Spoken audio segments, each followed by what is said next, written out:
Vi annuncio che noi la sperimentazione l'abbiamo iniziata, adesso ce ne arrivano tra lunedì e martedì 5.000 e che verranno distribuiti per avere una sperimentazione in Veneto. Questo l'ulteriore fronte che impegnerà la sanità veneta nei prossimi giorni. Del resto le attese attorno ai test fai da te sono altissime. Chiaro che un successo della sperimentazione proposta e sollecitata proprio dal Veneto cambierebbe la gestione dello screening tra la popolazione, e un primo autorevole avvallo è arrivato dal professor Ranieri Guerra, direttore aggiunto dell'OMS. Quando lo dicevamo noi eravamo degli sprovveduti, adesso finalmente lo dice l'OMS, chissà che qualcuno ci prenda sul serio. In attesa degli esiti restano i tamponi molecolari e i test rapidi, con un potenziamento dei punti Covid e dei drive-in. Vogliamo ancora rafforzare e ampliare l'orario, cioè avere in ogni ULSS almeno un punto che fa H24, in più avere gli altri dove tutti presenti con la prescrizione medica. Sapete che non si va a fare il tampone perché passo davanti e mi faccio un tampone,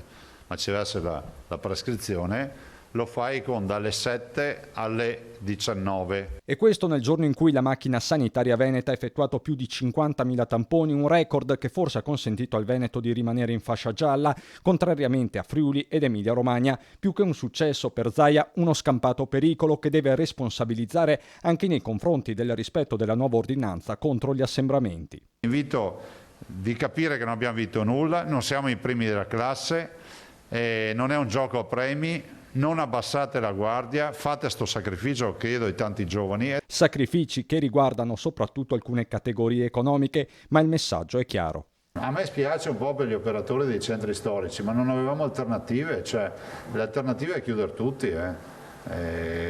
Voi capite che se siamo in area arancione è finita, cioè non hai più problema di dire non devi andare a passeggiare perché non ci vai più.